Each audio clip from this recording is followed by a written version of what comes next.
नमस्कार विद्यार्थी मित्रांनो, स्वागत आहे तुमचं चालू घडामोडीवाला या युट्यूब चॅनल मध्ये. मित्रांनो, पोलीस भरती, सरळ सेवा, MPSC, UPSC, staff selection commission, TCS, IBPS मार्फत घेतल्या जाणाऱ्या परीक्षा, ग्रुप सी, ग्रुप डी, तसेच बँकिंग व इतर सर्व स्पर्धा परीक्षांसाठी उपयुक्त असणाऱ्या चालू घडामोडी तुम्हाला मिळणार आहे पीडीएफ स्वरूपात अगदी मोफत आणि क्विज स्वरूपात सुद्धा आपल्या टेलिग्राम चॅनलवर. त्यासाठी तुम्हाला डिस्क्रिप्शन मध्ये दिलेल्या लिंकवर चालू घडामोडी वाला हे टेलिग्राम चॅनल आहे, त्यावर जॉईन करायचं आहे.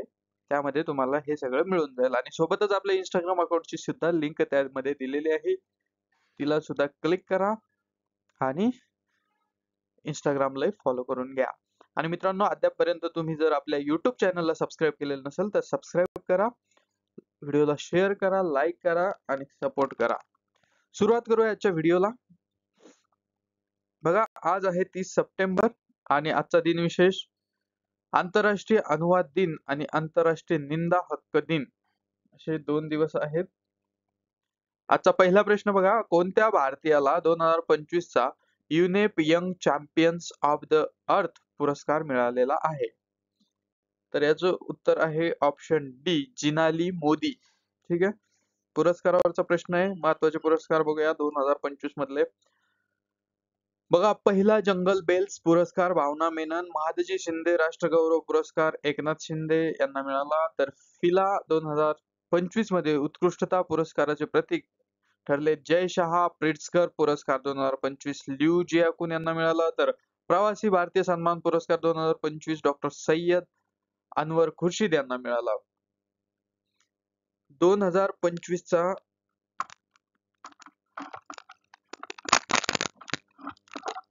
एक सेकंड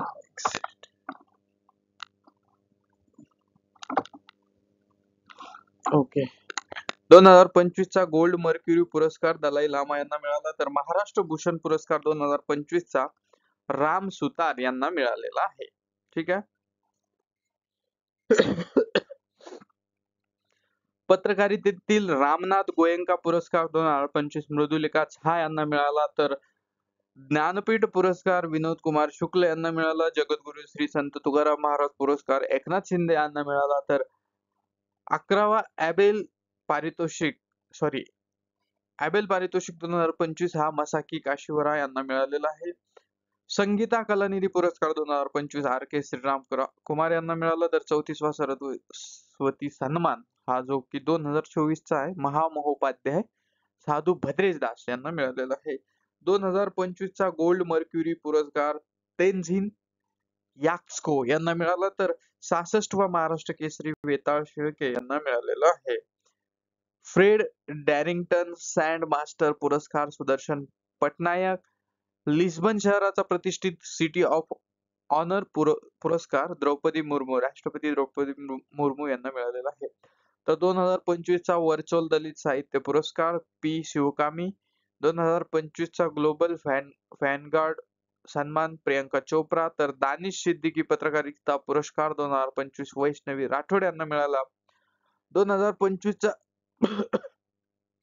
जागतिक अन्न पुरस्कार मारियांगेला हंगरिया यांना मिळाला. तर 2025 चा आंतरराष्ट्रीय बुकर पुरस्कार बानू मुश्ताक यांना मिळाला. वर्षातील सर्वोत्तम ग्रीन ट्रान्सपोर्टर पुरस्कार दिल्ली मेट्रोला मिळाला. तर हे होते पुरस्कार. तर पुढचा प्रश्न बघूया. प्रश्न क्रमांक 2, भारतानं पहिल्यांदाच रेल्वे आधारित मोबाईल लॉन्चर वरून कोणत्या क्षेपणास्त्राची चाचणी घेतली? तर याचं उत्तर आहे ऑप्शन डी, अग्नी प्राईम. ठीक आहे, पुढचा प्रश्न बघूया. प्रश्न क्रमांक 3, कोणत्या राज्य सरकारने सप्टेंबर 2025 मध्ये महिलांच्या नेतृत्वाखालील एमएसएमईंना चालना देण्यासाठी रॅम्प कार्यक्रम सुरू केला आहे? आणि याचं उत्तर आहे ऑप्शन ए, तेलंगणा.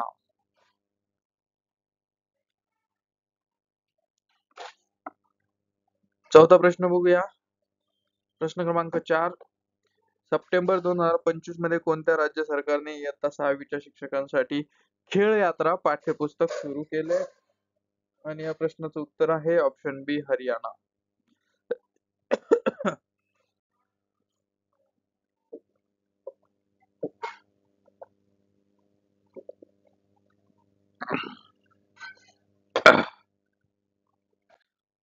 पुढचा प्रश्न बघूया. Forum for India Pacific island corporation ही कोणत्या देशाने स्थापन केलेली बहुराष्ट्रीय मंच आहे?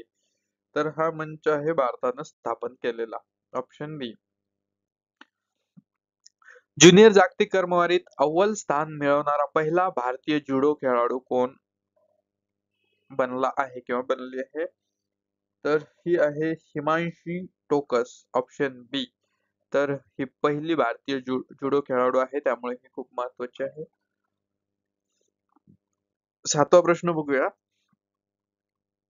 2024-25 या वर्षात सलग 4थ्या वर्षी भारताचा सर्वात मोठा व्यापारी भागीदार कोणता देश राहिला? तर याचं उत्तर आहे ऑप्शन सी, अमेरिका. प्रश्न क्रमांक 8. नवी दिल्ली येथे 3ऱ्या जागतिक अन्न नियामक शिखर परिषदेचे उद्घाटन कोणी केले? आणि या प्रश्नाचे उत्तर आहे ऑप्शन डी, केंद्रीय मंत्री जगत प्रकाश नड्डा उर्फ J P. Nadda.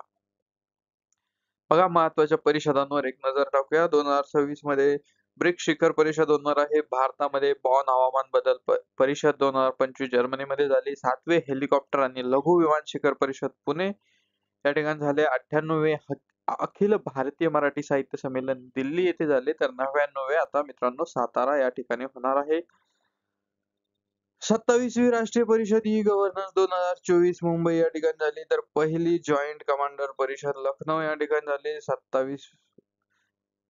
19व्या internet governance forum म्हणजे IGF चे आयोजन सौदी अरेबिया या ठिकाणी झाले.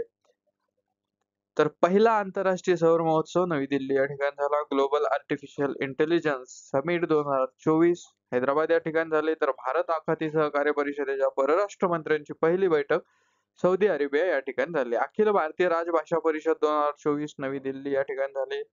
तर इंडस एक्स समिट 2024 कॅलिफोर्निया या ठिकाणी झाले. Quad leader summit 2024 America, quad summit 2025 Bharat. तर आयफा पुरस्कार 2025 हा जयपूर या ठिकाणी झाला. वर्ल्ड ऑडिओ व्हिज्युअल आणि एंटरटेनमेंट समिट 2025 भारतात झाली. तर जैवविविधता शिखर परिषद COP16 कॅली कोलंबिया या ठिकाणी झाली. G7 संरक्षण मंत्र्याची पहिली बैठक नेपल्स इटली या ठिकाणी झाली. तर जागतिक मृदा परिषद 2024 नवी दिल्ली या ठिकाणी झाली. पुढचा प्रश्न बघूया. प्रश्न क्रमांक 9. आशिया कप 2025 कोणत्या देशाने जिंकला? आणि या प्रश्नाचं उत्तर आहे भारत. 10वा प्रश्न बघूया. पाकिस्तान क्रिकेट मंडळाचे अध्यक्ष आणि आशिया क्रिकेट संघटनेचे ACC चे अध्यक्ष कोण आहेत? ठीक आहे. तर हे आहेत ऑप्शन सी, मोहसिन नकवी. बघा, हे मोहसिन नकवींची नियुक्ती झाली 2024 आणि 25 मध्ये असणाऱ्या महत्वाच्या नियुक्त्या झालेल्या महत्वाच्या नियुक्त्या याच्यावर एक नजर टाकू.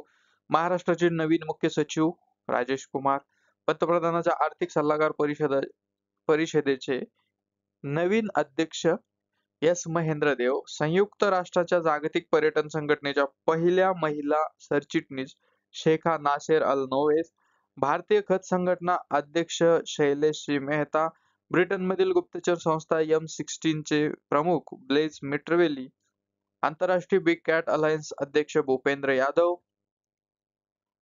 आंतरराष्ट्रीय ऑलिम्पिक समितीचे अध्यक्ष किर्सी कॉन्व्हेंट्रे, संशोधन आणि विश्लेषण शाखा नवीन प्रमुख पराग जैन, UIDAI चे नवीन CEO भुवनेश कुमार, महाराष्ट्राचे नवीन निवडणूक आयुक्त दिनेश वाघमारे, उच्च शिक्षण सचिव विनीत जोशी, मुख्य निवडणूक आयुक्त ज्ञानेश कुमार, दिल्ली विधानसभेचे अध्यक्ष विजेंद्र गुप्ता, दिल्लीच्या मुख्यमंत्री रेखा गुप्ता,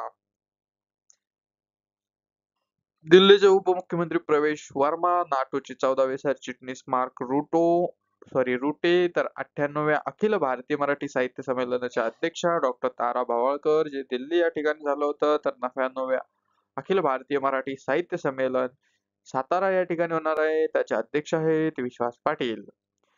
सेबीचे अध्यक्ष आहेत तुहिन कांता पांडे, संरक्षण लेखा महानियंत्रक म्हणून डॉक्टर मयंक शर्मा. तर RBI चे नवीन कार्यकारी संचालक डॉक्टर अजित रत्नाकर जोशी. पहिल्या महिला केंद्रीय कायदा सचिव बनलेल्या आहेत अंजू राठी राणा. 11वा प्रश्न बघूया. जागतिक पर्यावरण आरोग्य दिन कोणत्या दिवशी साजरा केला जातो? आणि या प्रश्नाचं उत्तर आहे ऑप्शन सी 26 सप्टेंबर. ठीक आहे. प्रश्न क्रमांक 12 बघूया. जागतिक पॅरा ॲथलेटिक्स चॅम्पियनशिप 2025 चे आयोजन कोणत्या शहरात होणार आहे? आणि याचं उत्तर आहे ऑप्शन बी नवी दिल्ली. प्रश्न क्रमांक 13. संयुक्त राष्ट्रसंघ अण्वस्त्र निर्मूलनाचा आंतरराष्ट्रीय दिन कोणत्या दिवशी साजरा केला जातो किंवा युनो म्हणजे साजरा करतो? तर हा साजरा करतो 26 सप्टेंबर. ठीक आहे. ओके. पुढचा प्रश्न बघूया. प्रश्न क्रमांक 14. व्हाय द कॉन्स्टिट्यूशन मॅटर्स हे पुस्तक कोणी लिहिले आहे? आणि ह्या प्रश्नाचं उत्तर आहे option D D Y Chandrachud, माजी सरन्यायाधीश. ठीक आहे. प्रश्न क्रमांक 15. दीनदयाळ लाडू लक्ष्मी योजना कोणत्या राज्यात सुरू करण्यात आली आहे? आणि या प्रश्नाचं उत्तर आहे ऑप्शन सी हरियाणा. तर मित्रांनो, हे होते आजचे प्रश्न. आजचा व्हिडिओ तुम्हाला कसा वाटला ते नक्की कळवा आणि आपल्या चालू घडामोडीवाला या YouTube चॅनलला सबस्क्राईब करा, व्हिडिओला लाईक करा, शेअर करा. चालू घडामोडीवाला टेलिग्राम चॅनल जॉईन करा, इंस्टाग्राम अकाउंटला फॉलो करा आणि क्विजच्या स्वरूपात, पीडीएफच्या स्वरूपात प्रश्न सोडून आपली सरकारी नोकरी पक्की करा. तुम्हाला तुमच्या पुढील वाटचालीस खूप खूप शुभेच्छा. व्हिडिओ शेवटपर्यंत पाहिल्याबद्दल मनपूर्वक धन्यवाद. भेटूया उद्याच्या व्हिडिओमध्ये. Thank you so much.